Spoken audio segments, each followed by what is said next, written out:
Hi friends, welcome to my channel. Now I'll tell you about one ancient nation which was formed 7 millennia ago in the steppes of Eastern Europe and which is the ancestor of many modern nations. Before the Second World War, this ancient nation was called Aryans, but after the war the term Aryan was replaced by Indo-European, and the name of the nation, Aryans, was replaced by Proto-Indo-Europeans. But we, as people who are not limited by any ideological restrictions, will call this nation by its pre-war name. Firstly, because it's more convenient, and secondly, because it's the self-name of these people, which in their language meant glorious or noble. The ancestral homeland of the Aryans is the steppes of Eastern Europe, and the time of their formation as a separate ethnic group is the 5th millennium BC. Anthropologists have found out that the Aryans were Europeans, tall and strong-built. Archaeologists associate with them the Yamna archaeological culture. Geneticists the haplogroup R1, and linguists the Proto-Indo-European language, which they quite successfully reconstruct. The economy of the Aryans had a pastoral agricultural nature, with a predominance of cattle breeding. They lived in small settlements, raised cows, sheep, goats, pigs, and geese. They cultivated the land using a plough pulled by a pair of oxen, and grew barley, wheat, flax, millet, and peas. Also, they had gardens where grew apples, cherries, grapes, bred bees, and made meat from honey. The Aryans developed crafts, making clothes from flax and wool, and various ceramic products. In the 4th millennium BC, they mastered the metallurgy of copper, bronze, silver, and gold, and began to make metal products such as tools, weapons, and jewelry. But the most outstanding discoveries of the Aryans, which had the greatest impact on world progress, were the domestication of horses and the invention of the wheel. It took place at the beginning of the 4th millennium BC. Thanks to these discoveries, the Aryans gained a significant advantage in transportation and military over their neighbors. Both cargo wagons and war chariots were first introduced by them.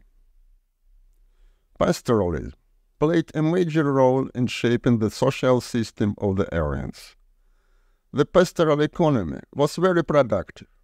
One herder grazed a herd that was capable of feeding many people. But over pastures often arose conflicts, and in these conditions the surplus of male workers transformed into professional warriors. Therefore, the Aryan social system was characterized by a patriarchy, male dominance in family and clan, and militancy. The main unit of society was a patriarchal community consisting of several families and headed by elders. Several communities were merged into tribes that were led by elected chiefs. Sometimes, out of necessity, several tribes united into large tribal unions, which were governed by a people's assembly, a council of elders, and a military leaders. At the beginning of the 3rd millennium BC, due to favorable climatic conditions and an effective way of managing, the number of Aryans grew dramatically. Pastures became scarce and began the process of mass settlement from the ancestral homeland, which lasted through the 3rd and the 2nd millennia BC. Aryan tribes left their native places in search of new lands capable to feed their herds. Expansion went in all directions. The Aryans had at that time the most advanced bronze weapons and war chariots. Therefore, They easily seized the lands of their neighbors, expelling or assimilating the local population.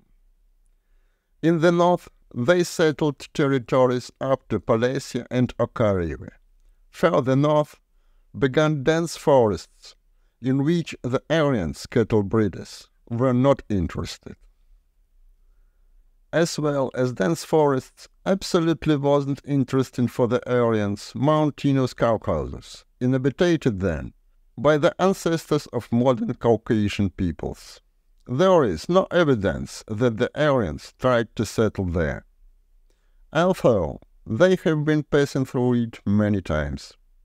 Most likely, through the Caucasus, one significant group of Aryans got to Asia Minor at the beginning of the 3rd millennium BC.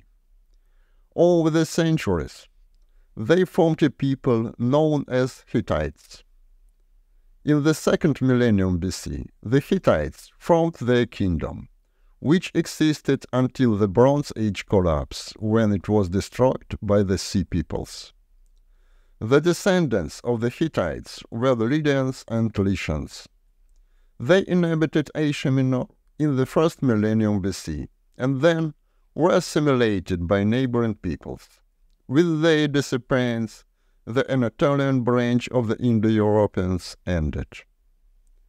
Large group of Aryans have migrated from their ancestral homeland to the east and reached the northwest of modern China. There they became known as Tokars.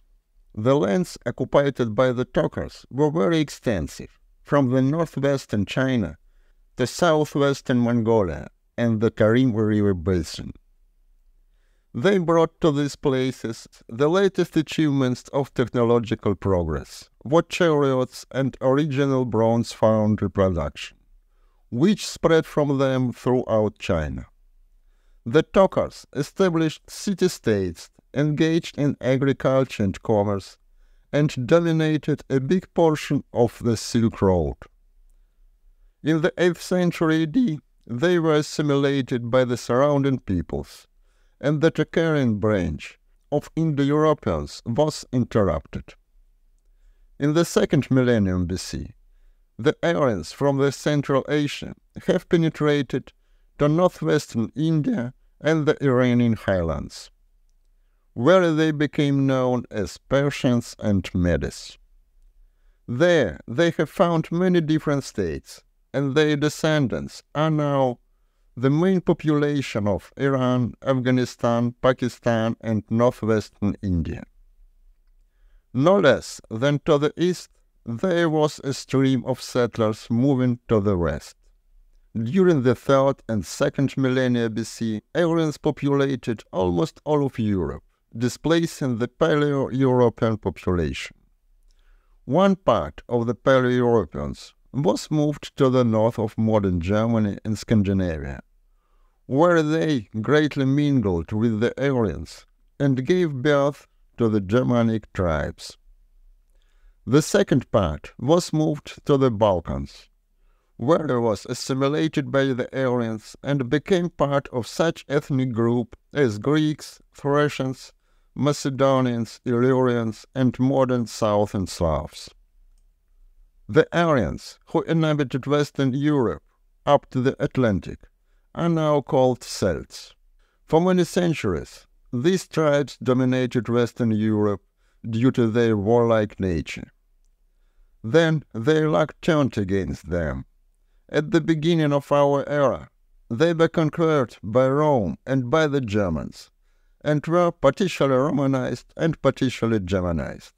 Modern Celtic peoples are Scots, Irish, Welsh, and Bretons. The tribes that crossed the Alps into the territory of modern Italy are now called Italic peoples. One of these tribes were the Latins, who founded Rome in the 8th century BC, and subsequently built a world empire, spreading their influence over most of Western Europe. After the collapse of the Roman Empire, the Romanized population formed the Romance group of the Indo-European language family. This group includes modern Italians, Spanish, Portuguese, French, Romanians, and a number of other peoples. To the Greece, the Aryans invaded in two waves. The first wave was the Aryans. At the start of the second millennium BC, they arrived there, having conquered the local population called the Pelasgians, and established the Mycenaean civilization. The second wave was the Dorians.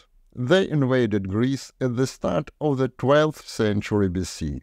They defeated the Achaeans, took dominance, and gave rise to that ancient Greece which is well known from ancient history. This is a brief history of the Aryans, their migrations, and the origin of the Indo-European peoples.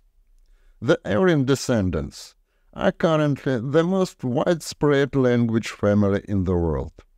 They live on all continents of the earth, and the number of speakers of Indo-European languages exceeds 2.5 billion people. At this point, I wish to conclude this video. If it was interesting, leave comments, put likes and repost. Subscribe to the channel so as not to miss new videos. Thank you for your attention. See you later. Goodbye.